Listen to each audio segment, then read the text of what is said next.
murder, random killing, gang warfare, kidnapping, including the kidnapping of children, rape, robbery. All of these things are becoming commonplace that we didn't have when we were children growing up. Now that we have understood the world from the Quran, we know it's going to get worse tomorrow. We have a duty to protect ourselves and our families. Well, how do the rich solve the problem? The rich solve the problem by moving to gated communities, gated enclaves, walls around and gates, where only the rich can live. They employ heavily armed security guards with guard dogs and sirens and security alarms and this and that and the other.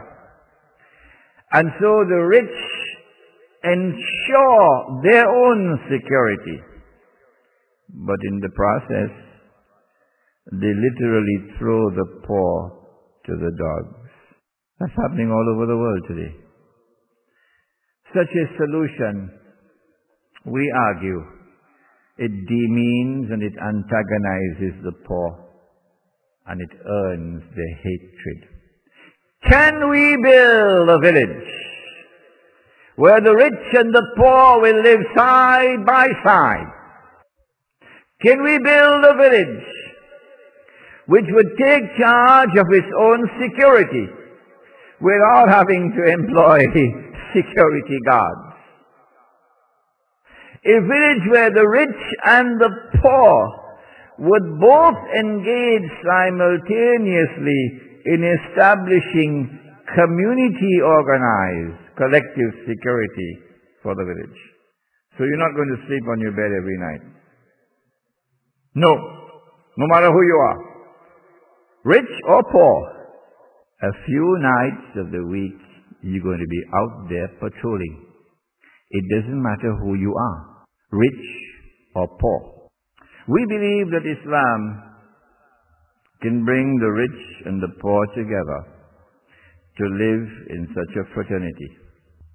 We believe that Islam can put a rich man to function alongside a poor man in watchmanning and patrolling.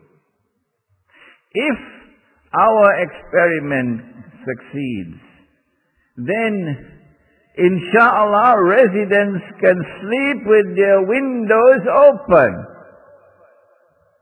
There will be no need for iron bars and burglar proofing when you build your houses. So your houses won't look like prisons.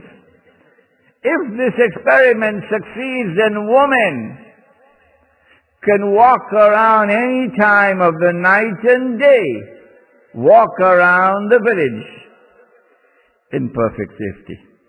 Isn't that a benefit? Would the country not benefit from seeing this experiment succeeding? But more than that, the PNM brought black nationalism to this country, 1956. I was 14 years of age in 56 when the elections took place. That black nationalism has damaged the body politic of the country and has produced racial polarization. Unless we find a way out of the racial dilemma, this country will eventually capsize. In fact, we may not have much time left before we reach that abyss.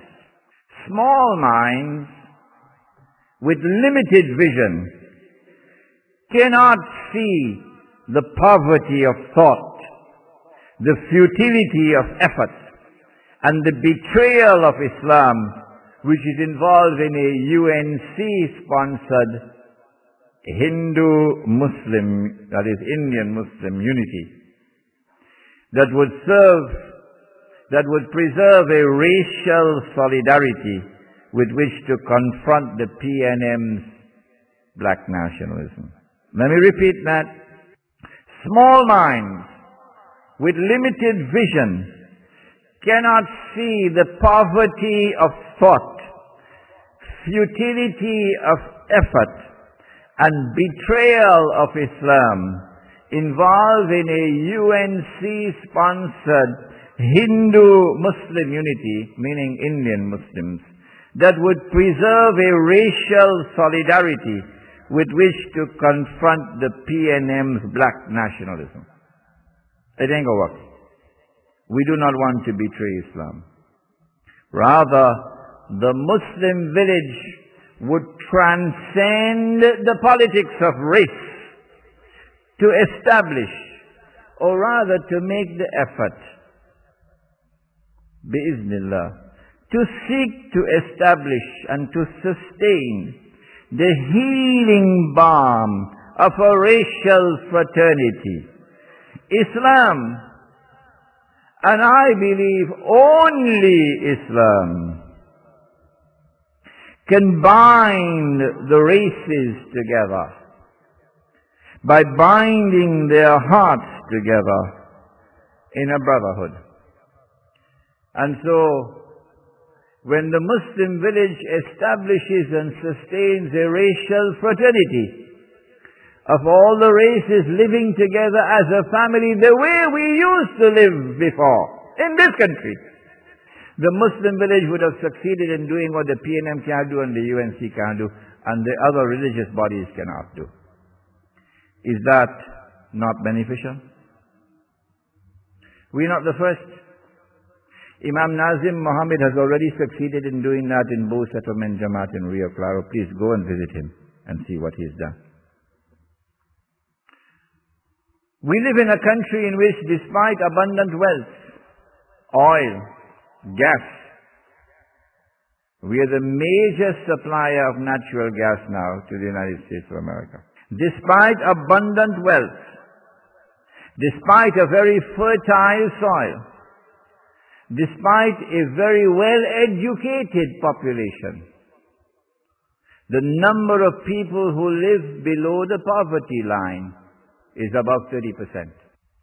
And those who are living in poverty can look forward to permanent poverty, forever and ever and ever.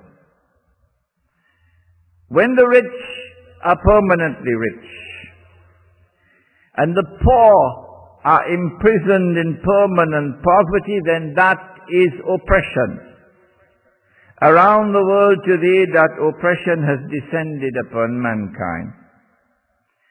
Banking, insurance, and a monetary system based on paper, plastic, and electronic money have combined to destroy the free and the fair market.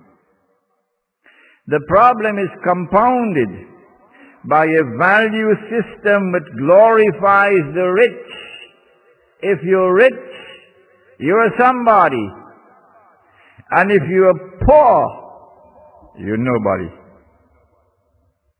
All over the world today, poverty is not only considered to be something increasingly disgraceful and demeaning, but also something to be feared, something to be abolished. The President of the Republic of Trinidad and Tobago lectured recently, we want to abolish poverty. I laughed when I read it. The rich nations of the world have reasons to fear the poor, since they themselves have played a dirty role in bringing about mass poverty. When the masses plant, they do not reap the fruit of their labor. Others do so. And so eventually, the poor become criminals. The Muslim village would strive, as I said earlier, to restore the free and the fair market by eliminating riba as much as we can.